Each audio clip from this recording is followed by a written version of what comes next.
एक सवाल यह भी है कि क्या राहुल गांधी के इस सवाल को मीडिया अपने पन्नों पर जगह देगा, टीवी डिबेट में इस पर चर्चा होगी, या इस सवाल को गोदी मीडिया गायब कर देगा। राहुल गांधी का सवाल था कि मीडिया में दलित, आदिवासी और ओबीसी कितने हैं। इस सवाल का मैं नहीं दिखाऊंगा जवाब सामने बैठे पत्रकारों से नहीं आया। जब आप तर्क से बहस नहीं कर पाते हैं, लड़खड़ाने लग जाते हैं, तब आप सामने वाले को गोली मारने की बात करते हैं और जाति, धर्म, खानदान पर उतर आते हैं। यह आपकी हताशा है। इससे पता चलता है कैसी अपमानजनक बातें कर रहा है लड़का, ये अश्लील है ये लोंडा। है कि आप बेहद गुस्से में हैं और होश खो बैठे हैं। निजी बातचीत हो या सामाजिक, कभी भी किसी से मत कहिएगा उसकी जात का या तुम्हारी जात का पता नहीं। यह हर तरह से गलत है, आपराधिक है, जातिवादी सोच है। लेकिन राहुल जी ने कभी महाभारत शायद, अब मुझे तो पता नहीं, पढ़ा भी नहीं, पर देखा भी नहीं होगा शायद सर मुझे लगता है अंकल सैम ने लिख कर दिया होगा। यही नहीं, अभी और सुनिए। अंकल सोरोस ने लिख के दिया होगा, कहीं से पर्ची बनकर आई होगी और कूल डूड बनने का प्रयास किया होगा। अब कैसा महसूस कर रहे हैं? तबीयत कैसा है? आराम से सुतो, अब कुछ परेशानी नहीं होगी।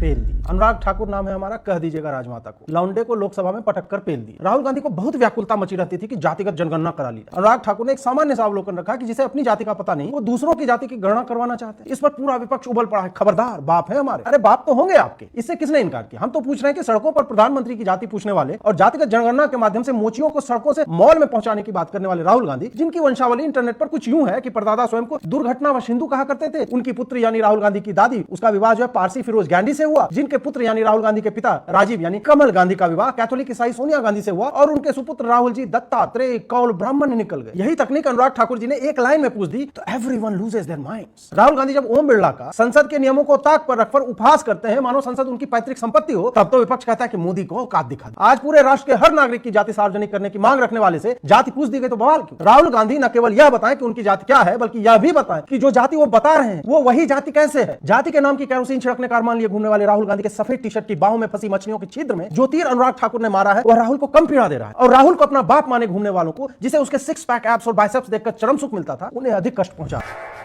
इसकी जात का पता नहीं, वो गन्ना की बात करता है। आपको जितनी गाली देनी है आप दीजिए, हम खुशी से लेंगे। इनसे ये पूछना चाहता हूँ, आपने जाति कैसे पूछ ली, ये बताइए बस।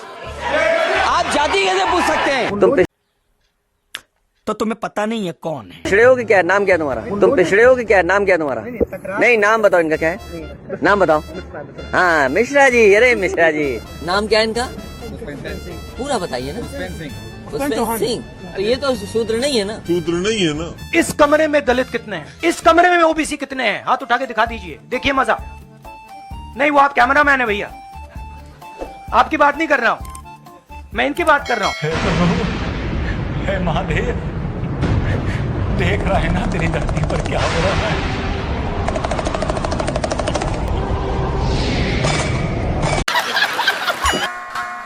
समाजवादी पार्टी के राहुल गांधी कहलाने वाले अखिलेश यादव ने लोकसभा में बीजेपी का विरोध करने के चक्कर में योगी सरकार के बुलडोजर एक्शन का समर्थन कर दिया।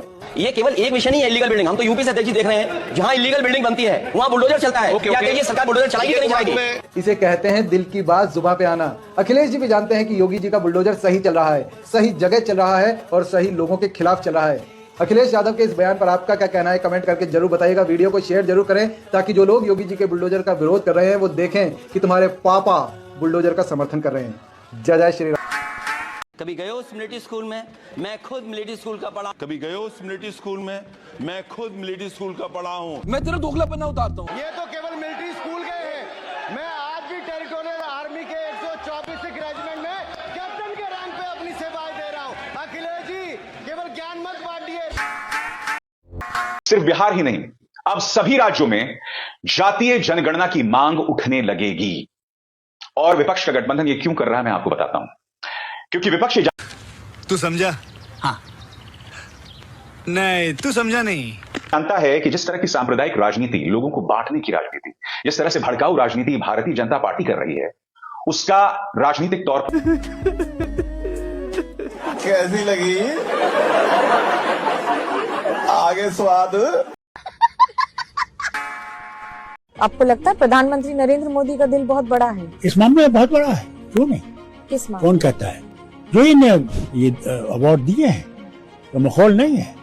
भारत रत्न कोई छोटी चीज नहीं है। देखिए, मैं समझता हूँ ये लीडर, इन्होंने बहुत भारत के लिए काम किया है और अच्छी बात है। मैं समझता हूँ ये बहुत नेक बात है। दारू नहीं रे बाबा, दवाई है। अच्छी बात है कि अगर हम उन शख्सों को रिकॉग्नाइज करें जिन्होंने कुछ काम किया है। मुझे खुशी है कि इनका दिल बहुत बड़ा है देने के लिए। सर, चक्रव्यूह के अंदर डर होता है, हिंसा होती है। मैंने चक्रव्यूह के बारे में थोड़ी रिसर्च की और पता लगा कि चक्रव्यूह का एक दूसरा नाम होता है पद्मव्यूह, मतलब लोटस फॉर्मेशन। तो जो चक्रव्यूह होता है स्पीकर सर, वो लोटस के शेप में होता है, कमल के फूल के शेप में होता है। अभी बता था भाई, अभी बता था। अभी तूने गाड़ी में उंगली किया ना, अभी बता था। लेकिन केवल एक कमल का फूल नहीं, इन्होंने अपमानित कुछ और करने का काम भी किया। मैं उसका थोड़ा उल्लेख यहाँ पर जरूर करना चाहता हूँ। ये कमल, इससे जुड़ा हुआ नाम राजीव भी है, और राजीव आप जानते हैं किसका नाम है, आप सब जानते ही हैं। तो क्या उनको भी बुरा समझते? क्योंकि इन्होंने कहा, इन्होंने राजीव को हिंसा के साथ जोड़ने की बात कही, कमल को हिंसा के साथ जोड़ने की बात कही। लेकिन मैं कहना चाहता हूं, मां लक्ष्मी का आसन भी कमल है, हमारा राष्ट्र पुष्प भी कमल है। और जिस पद्मासन मुद्रा में सिंधु सभ्यता में भगवान शिव की पशुपति नाथ के रूप में मूर्ति मिली थी, लोकमान्य तिलक पद्मासन मुद्रा में ही समाधिलीन हुए थे। आप कहते हैं कमल के चारों तरफ हिंसा है। आप कमल का अपमान नहीं कर रहे, आप बल्कि महायोगी भगवान शिव, भगवान बुद्ध और लोकमान्य तिलक जैसे महापुरुषों का अपमान कर रहे हैं। ओथ और अफर्मेशन क्या पूछना है? कौन से गौर? उत्तर प्रदेश, श्रीमती जया अमिताभ बच्चन। श्रीमती जया अमिताभ बच्चन जी। सर, सिर्फ जया बच्चन बोलते तो काफी हो जाता। यहाँ पूरा नाम लिखा था इसलिए मैंने रिपीट किया। ये जो है कुछ नया तरीका निकला है कि महिलाएं जो है अपने पति के नाम से जानी जाएंगी, उनका कोई अस्तित्व नहीं। क्योंकि यहाँ नाम दर्ज है। नहीं सर, इसलिए मैंने कहा उनकी कोई उपलब्धि नहीं है अपने में और अस्तित्व नहीं। बड़ी विशिष्ट तो ये जो नया शुरू हुआ है, आई जस्ट पूछना चाहता हूं, आपने जाति कैसे पूछ ली, ये बताइए बस। आप जाति कैसे पूछ सकते हैं? आप बताएं, जाति कैसे पूछ सकते हैं आप? ए छोड़ो, बंद करो, हाथ जोड़ के। अपना कैमरा कहीं और ले जाओ, चलो। आप लॉ एंड ऑर्डर की बात कर रहे हैं, लेकिन तुम पिछड़े हो कि क्या? नाम क्या तुम्हारा? पिछड़े हो कि क्या? नाम क्या तुम्हारा? नहीं, नाम बताओ इनका क्या है, नाम बताओ। हाँ, मिश्रा जी। अरे मिश्रा जी, कुछ तो शर्म करो। अरे कुछ शर्म करो। क्या मैं पूछ सकता हूँ ये सब क्या हो रहा है? नहीं। आपकी परमिशन लेके पूछना चाह रहा हूं। मैं समझाना चाह रहा हूं। नियम के तहत परमिशन नहीं है माननीय। अच्छा, मैं किसी भी आरक्षण को पसंद नहीं करता, और खासकर नौकरी में आरक्षण तो कतई नहीं। ये पंडित नेहरू ने मुख्यमंत्रियों को लिखी हुई चिट्ठी है, और तब जाकर के मैं कहता हूं ये जन्मजात इसके विरोधी है। उन्होंने लिखा था, ये देश के प्रधानमंत्री पंडित नेहरू जी द्वारा उस समय के देश के मुख्यमंत्रियों को लिखी गई चिट्ठी है।